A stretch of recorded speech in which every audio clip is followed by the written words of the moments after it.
Good morning friends. तो prelims booster का पहला टॉपिक देखते हैं, जो कि है प्रबुद्ध भारत। तो प्राइम मिनिस्टर नरेंद्र मोदी जी ने अभी जो प्रबुद्ध भारत एक मंथली मैगजीन है, एक तरह से एक मंथली जर्नल है, जो रामकृष्ण ऑर्डर का, रामकृष्ण मिशन में आपको पता होगा, स्वामी विवेकानंद जी का। तो उनकी जो है इंडिया की जो ये लॉन्गेस्ट रनिंग जो जर्नल है, इसका नाम है प्रबुद्ध भारत। इसके 125th एनिवर्सरी सेलिब्रेशंस को एड्रेस किया है, ठीक है। तो इसके बारे में थोड़ा सा देखते हैं। अब इसको कहते हैं प्रबुद्ध भारत को, या फिर अवेकन्ड इंडिया भी इस मैगजीन का नाम है, ठीक है। ये इंग्लिश लैंग्वेज में छपती है। 1896 में P Iyer Swami, B R Rajaram Rajam Iyer, G G Narasimhacharya और बी वी करमेश्वर अय्यर ने मद्रास में इसको at the behest of Swami Vivekananda जो इसको है, इसको फाउंड किया था, ठीक है। तो अब ये देखो कि जो इनके बिहेस्ट पे फाउंड किया गया है, इन्होंने इसे फाउंड नहीं किया है, स्वामी विवेकानंद ने इसको फाउंड नहीं किया है, इनके बिहेस्ट पर इन लोगों ने इसको 1896 में फाउंड किया था, ठीक है। अब इसमें क्या होता है कि बहुत सारे मॉन्क्स या स्कॉलर्स जो हैं, वो अलग अलग सब्जेक्ट पर, अब देखो इसमें पॉलिटिक्स मिसिंग है, पॉलिटिकल सब्जेक्ट पर इसमें कुछ भी कमेंट्री नहीं की जाती। रिलीजियस, साइकोलॉजिकल, हिस्टोरिकल या फिर कल्चरल थीम्स पर ही इसमें जो है वो आर्टिकल्स जो है वो शेयर किए जाते हैं, ठीक है। और इसको एडिट किया जाता है, मतलब ये जो है इसके जो इसका जो एडिटिंग है इसकी, वो उत्तराखंड में होती है, लेकिन पब्लिश जो है या प्रिंट जो है इसको कोलकाता में किया जाता है, ठीक है। ये जैसा मैंने आपको बताया कि इंडिया की लॉन्गेस्ट रनिंग इंग्लिश जर्नल भी है, जो जर्नल है वो भी यही प्रबुद्ध भारत ही है, ठीक है। नेक्स्ट टॉपिक हमारा है पल्स पोलियो प्रोग्राम। तो प्रेसिडेंट ऑफ इंडिया जी ने अभी पल्स पोलियो प्रोग्राम को 2021 ईयर के जो थे उसको स्टार्ट किया है। तो इसके बारे में देखते हैं। 1995 में ये pulse polio immunization program India का स्टार्ट हुआ था, जब इंडिया ने 1988 में वर्ल्ड हेल्थ असेंबली की जो पोलियो इरेडिकेशन जो इनिशिएटिव को जो है अडॉप्ट किया था, उसके बाद से इंडिया ने 1995 में ये इम्यूनाइजेशन प्रोग्राम स्टार्ट किया है, ठीक है। अब इसके अंदर क्या है कि सारे स्टेट्स और यूनियन टेरिटरीज़ ने रैपिड रिस्पांस टीम्स बना रखी हैं कि अगर कहीं भी कोई पोलियो आउटब्रेक होता है तो उसको कैसे रिस्पॉन्ड करना है, ठीक है। फिर emergency preparedness and response plans भी बना रखे हैं सारी स्टेट्स ने, कि जब भी कोई केस डिटेक्ट होता है तो किस तरह से उसको हमने डील करना है, कैसे हैंडल करना है। तो ये हमने प्लान्स बनाए हुए हैं। पोलियो होता क्या है? पोलियो एक वायरल डिजीज़ है, वायरस से होती है, जो कि हमारे नर्वस सिस्टम को अटैक करता है, ठीक है। आपको देखने में पता होगा कि कई बार आपको देख देख के लगता है कि लिम्स वगैरह जो हैं वो वर्क नहीं कर रहे होते हैं, वो फंक्शन नहीं करते हैं। तो वो उसका सिम्पटम है, that's not where it affects an individual. Nervous system को अफेक्ट करता है पोलियो। उसकी वजह से क्या होता है कि कोई भी बॉडी की एक मसल जो है वो क्रिपल हो जाती है, वो काम नहीं करती है, ठीक है। अब जो वायरस है वो फीसीज में रहता होता है, तो अगर वो जो उसकी ट्रांसमिशन है वो भी फीसीज से होती है। अगर कोई गलती से पानी जो है या फिर फूड ऐसा कंटेमिनेटेड जो फूड है, या पानी है जो कि फीसिस से कंटेमिनेट हो गया है, तो पोलियो जो है वो उससे ट्रांसमिट हो सकता है, ठीक है। अब मोस्टली जो है पोलियो से कोई सिक फील नहीं करते हैं, ठीक है। लेकिन कई बार कुछ लोगों को फीवर, टायर्डनेस या ये सारे जो सिम्टम्स हैं ये होने लग जाते हैं, और पेन होने लग जाती है आर्म्स और लेग्स में, ठीक है। बहुत रेयर केसेस में permanent loss of muscle function भी हो सकता है, मतलब पैरालिसिस भी हो सकता है, ठीक है। अब पैरालिसिस किसी भी मसल का हो सकता है, तो अगर सोचो कि लंग्स की जो मसल्स हैं उनमें पैरालिसिस हुआ, तो जो है वो ब्रीदिंग नहीं हो पाएगी, और उस केस में जो है पर्सन की डेथ हो जाएगी, ठीक है। और या फिर अगर जो ब्रेन की किसी मसल को भी अगर इन्फेक्ट होके वो पैरालिसिस हो गया, तो उस केस में भी जो है पर्सन की जो है वो डेथ हो जाएगी, ठीक है। अब जो वायरस है वो इंटेस्टाइन में जो है वो मल्टीप्लाई होता है, और वहाँ से जो है वो नर्वस सिस्टम को अटैक कर सकता है, ठीक है। और वहाँ उसकी वजह से पैरालिसिस हो सकता है, ठीक है। अब रिसेंटली आउटब्रेक कहाँ हुए हैं, कहाँ कहाँ पर जो है रिसेंट आउटब्रेक्स हुए हैं पोलियो के? तो ये फिलीपींस, मलेशिया, घाना, म्यांमार, चाइना, कैमरून, इंडोनेशिया और ईरान में मोस्टली वैक्सीन डिराइव्ड जो है वो पोलियो आउटब्रेक्स हुए हैं 2019 में, ठीक है। अब वैक्सीन डिराइव्ड क्या होते हैं कि वैक्सीन कई बार गलती से, जो ओरल पोलियो वैक्सीन जो होती है वो कई कई बार क्या होता है, एक्सक्रीट हो जाती है, मतलब ऐसे जो है पानी में आ गई, या फिर समझ लो एक तरह से सरफेस पे आ गई है, और वो सर्कुलेट होनी शुरू हो गई। ठीक है, जब वो सर्कुलेट शुरू होगी, अब आपको पता है वैक्सीन जो है उसमें भी जो होता है वीकेंड फॉर्म में वायरस होता है। ठीक है, लेकिन जब वो एक्सक्रीट होके सराउंडिंग्स में आने लग गई तो फिर वो क्या हो जाती है, एक्टिव होने लग जाती हैं, मल्टीप्लाई होने लग जाती है, और उस एरिया को इफेक्ट करना शुरू कर देती हैं। और या फिर अंडर इम्यूनाइज्ड जो पॉपुलेशन है, जिनको 12 महीने में कोई उस पॉपुलेशन को जो है वो जो है वैक्सीनेशन नहीं हुई है, तो उनको वो अफेक्ट कर सकती है, और वो म्यूटेट होके जो है वो वायरस जो उनको अफेक्ट कर सकता है। ठीक है, तो अफ़गानिस्तान और पाकिस्तान ऐसी दो कंट्रीज़ हैं जहाँ पर वाइल्ड पोलियो वायरस का जो रिसेंटली स्ट्रॉन्ग होल्ड बन चुका है। तो 2020 में जो है इवन पाकिस्तान में जो वाइल्ड पोलियो वायरस है उसके केसेस बहुत ज़्यादा आ चुके हैं। ठीक है, अब इंडिया जो है वो जनवरी 2014 में पोलियो फ्री डिक्लेयर किया जा चुका है after 3 years of zero cases. ठीक है, तो 2011 में लास्ट टाइम एक केस आया था इंडिया में, हावड़ा डिस्ट्रिक्ट है वेस्ट बंगाल का, पोलियो का तो लास्ट केस वहाँ पर आया था इंडिया में। उसके बाद से कोई भी केस नहीं आया।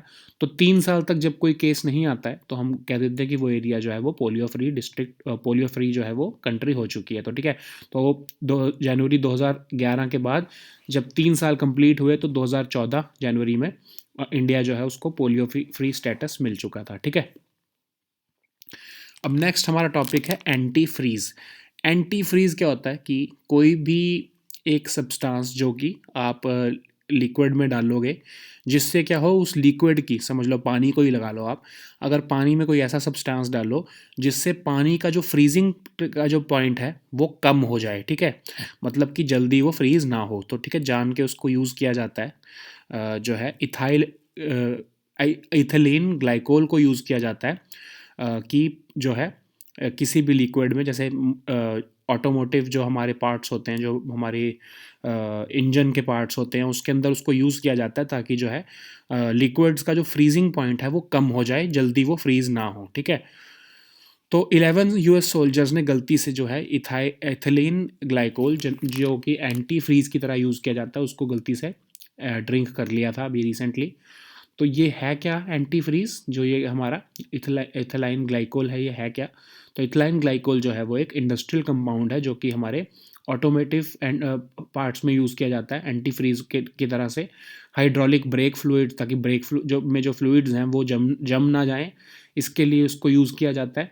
कुछ इंक्स में यूज़ किया जाता है ताकि वो ना जमे, फिर पेन में भी यूज़ किया जाता है इसको, पेंट्स में, प्लास्टिक्स में, कॉस्मेटिक्स में, ताकि आप बेसिकली एंटी फ्रीज का क्यों यूज़ किया जा रहा है कि जो भी वो लिक्विड है उसको वो जल्दी वो जमे ना, ठंड में जल्दी ना जम पाए वो। ठीक है, अब ये जो है ये सिंथेटिक फ्लूइड होता है, ये ऑर्डरलेस है, और डी आइसिंग सॉल्यूशंस में, जैसे आपको मैंने बोला कि इस ये जमने नहीं देता, फ्रीजिंग पॉइंट से कम कर देता है, तो उस फिर वो चीज़ें जमती नहीं हैं, वो फ्लूइड्स जल्दी जमते नहीं हैं। ठीक है, उसके लिए इसका यूज़ किया जाता है। ठीक है, अब ये है स्वीट टेस्ट है इसका, और ये गलती से एक्सीडेंटली ये कई बार इंजेस्ट किया जाता है, और ये डायरेक्टली हमारे सेंट्रल नर्वस सिस्टम को अटैक करता है, फिर हार्ट को अटैक करता है, और हमारी किडनीज़ को अटैक करता है। ठीक है, अब इसके सिम्टम्स क्या होते हैं, जब ये हो जाता है तो इससे क्या सिम्टम्स आते हैं? कई बार एसिड की जो है हमारी बॉडी में बहुत ज़्यादा जो है वो अक्यूमुलेट होने लगता है। उससे क्या होता है, हमारी जो जो स्टमक की जो हमारी लाइनिंग है वो अफेक्ट होने लगती है, वो बर्न होने लगती है।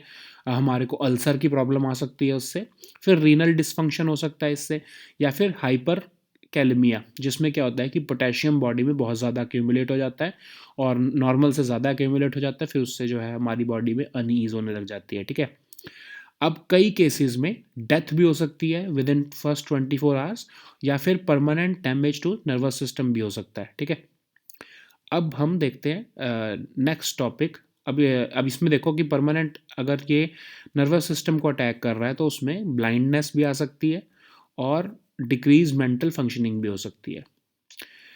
नेक्स्ट टॉपिक हम देखते हैं, वो क्या है हमारा, इम्पोर्ट्स फ्रॉम चाइना। तो चाइना को हम देख रहे हैं कि लास्ट ईयर हमने कुछ एक्शंस लिए थे, और अभी भी हमने कुछ एक्शंस लिए हैं, कुछ उनकी ऐप्स को बैन किया है, फिर चाइना को ही जो हमारा इम्पोर्ट है उससे ही लड़ने के लिए हमने एक आत्मनिर्भर भारत इनिशिएटिव शुरू किया है। वोकल फॉर लोकल, बहुत सारे इनिशिएटिव हमने ऐसे शुरू किए हैं जिससे हम अपनी चाइना के ऊपर जो डिपेंडेंसी है इम्पोर्ट्स की उसको कम कर सके। खासकर एक कब से शुरू किया है, जब से जो हमारा कोरोना वायरस का जो पैंडमिक शुरू हुआ है, तो सिर्फ इंडिया में ही नहीं वर्ल्ड वाइड ये एक फिनोमिना चल रहा है कि चाइना से जो है इम्पोर्ट की जो हमारी डिपेंडेंसी है उसको कम किया जाए। ठीक है, अब ये क्यों किया था? जब कोरोना वायरस वहाँ पर चाइना में फैला तो उन्होंने लॉकडाउन लगा दिया। फिर क्या हुआ कि हमारी बहुत से क्रिटिकल सप्लाईज थी जो वहाँ पर रुक गई, तो वहाँ पर रुकने की वजह से हमारे बिजनेसेस अफेक्ट होने शुरू हो गए।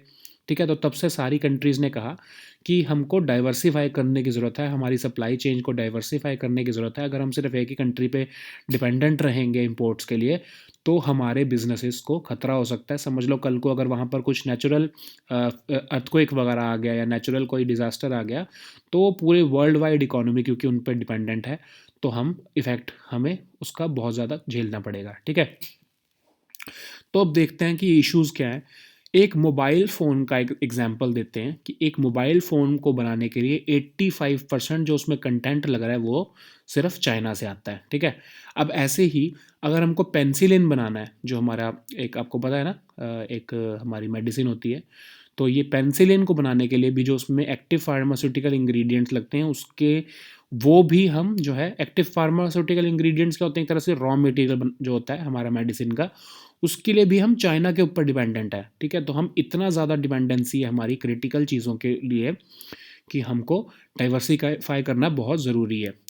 अब लास्ट ईयर हमने बहुत सारे एक्शंस लिए, तो उसकी वजह से क्या हुआ है कि हमारे जो इम्पोर्ट्स थे चाइना के जो थे उसमें जो है वो चाइना जो है उसका शेयर अब 10.8% रह गया सिर्फ हमारे टोटल इम्पोर्ट्स में, और ये लोएस्ट है since the year 2016।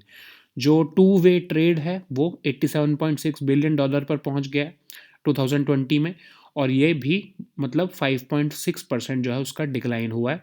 Trade deficit भी जो है हमारा 5 ईयर लो पर पहुंच गया है 45.8 billion dollar with respect to China. लेकिन फिर भी हम फार्मास्यूटिकल्स और इलेक्ट्रॉनिक सेक्टर्स में अभी भी चाइना के ऊपर बहुत ज़्यादा डिपेंडेंट है, तो इसलिए हमको कुछ एक्शंस और लेने की ज़रूरत है। ठीक है, तो गवर्नमेंट कर क्या रही है?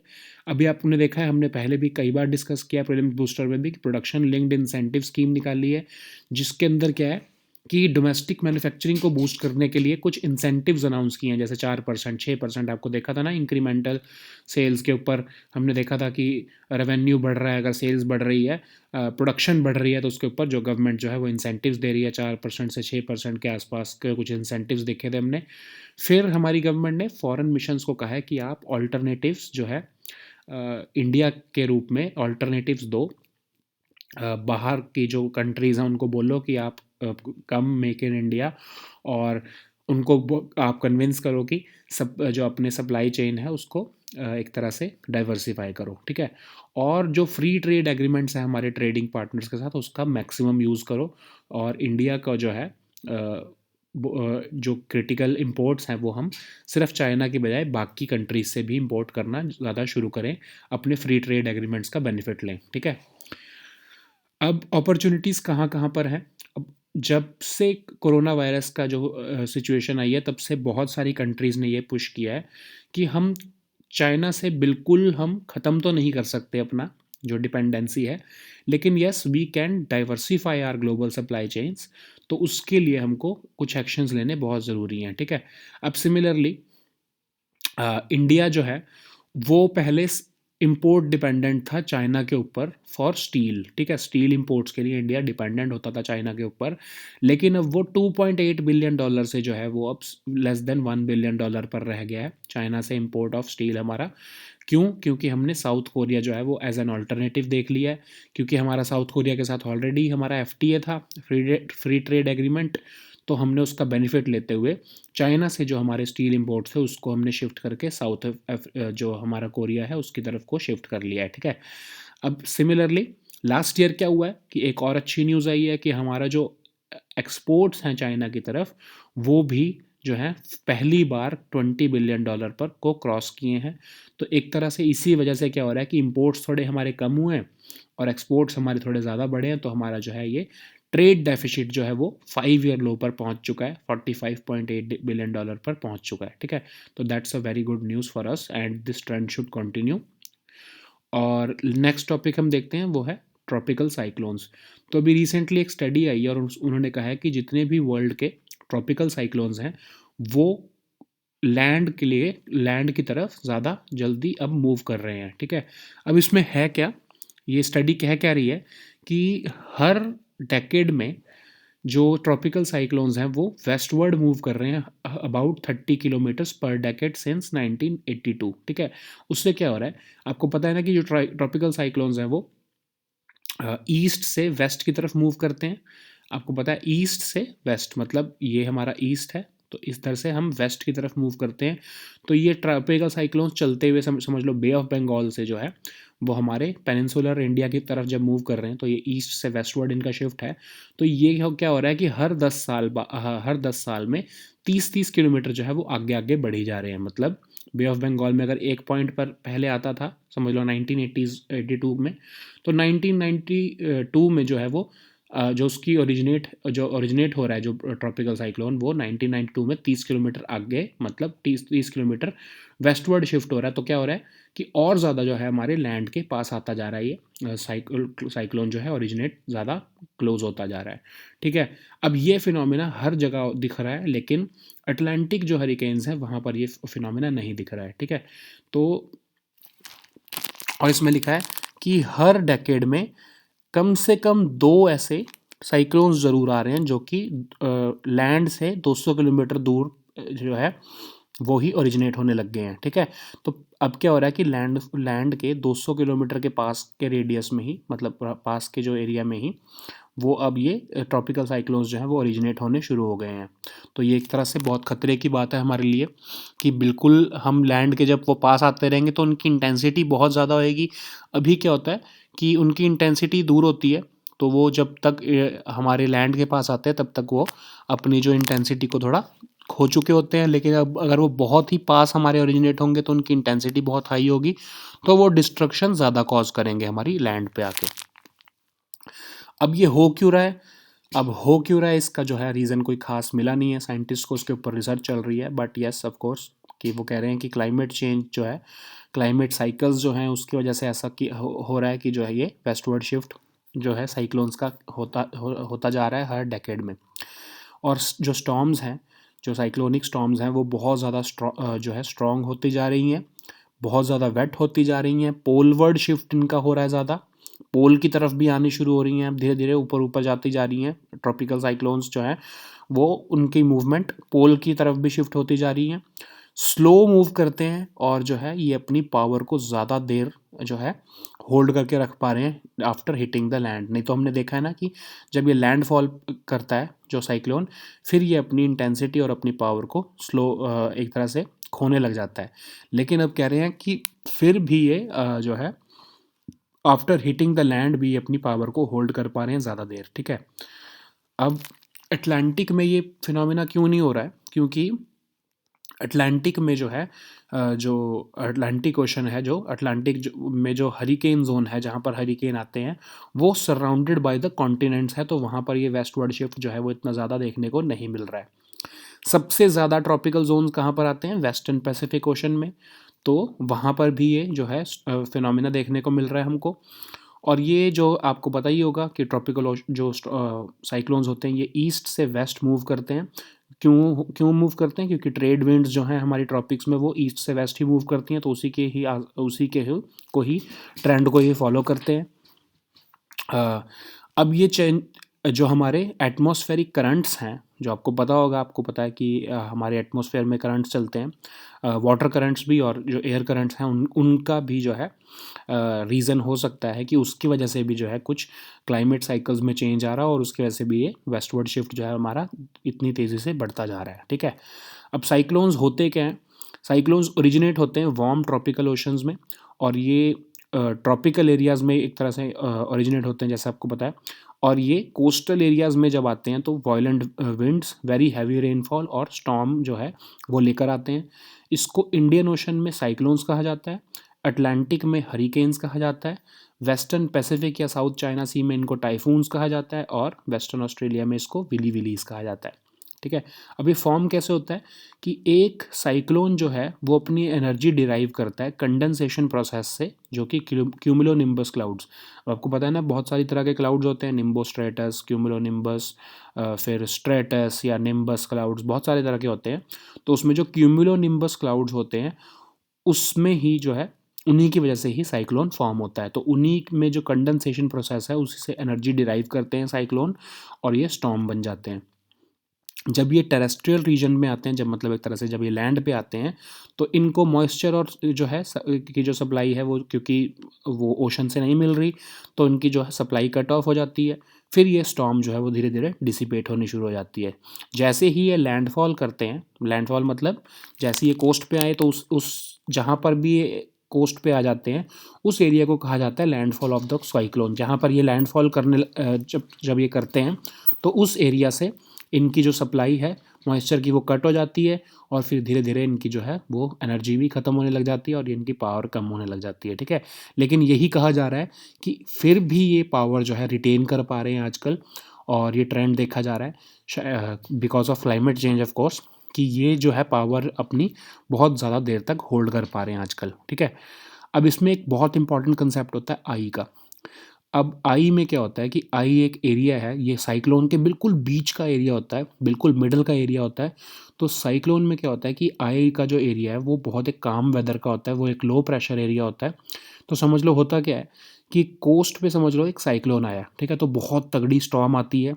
फिर ना एक बिल्कुल एक पीरियड आ जाता है, थोड़ा सा एक बहुत छोटा सा टाइम का एक पीरियड आ जाता है, जिसमें क्या होता है एक बिल्कुल काम एरिया होता है। ठीक है, उसमें क्या होता है स्काई बिल्कुल क्लियर हो जाएगा, विंड्स भी बिल्कुल हल्की हल्की चल रही होती हैं। तो लोगों को लगता है कि अब ये जो है साइक्लोन जा चुका है। ठीक है, लेकिन वो गया नहीं होता है, वो उसके बिल्कुल मिडल का पार्ट है, वो आई है साइक्लोन की। उसमें क्या है कि काम वेदर है, लो प्रेशर है, लाइट विंड चल रही है और स्काई भी बिल्कुल क्लियर हो जाता है। लेकिन वो आई ऑफ द साइक्लोन है, उसके बाद पिछले जो उसकी जो एक तरह से आप समझ लो टेल आनी अभी बाकी है, वो और ज़्यादा डिस्ट्रक्टिव होती है। तो लोग अपने घर से बाहर निकलने लग जाते हैं इस भ्रम में कि साइक्लोन जा चुका है, लेकिन फिर वो एकदम से जो है साइक्लोन दोबारा आ जाता है। क्योंकि जब वो आई ऑफ द साइक्लोन पास हो जाती है तो उसके पीछे जो साइक्लोन है वो वापस आ जाता है, और जो है वो डिस्ट्रक्शन ज़्यादा क्रिएट करके जाता है, क्योंकि लोग इस भ्रम में बाहर आ जाते हैं कि जो है साइक्लोन जा चुका है। ठीक है, तो ये आज के हमारे टॉपिक्स थे। We'll meet next time with new topics. Until then goodbye and take care.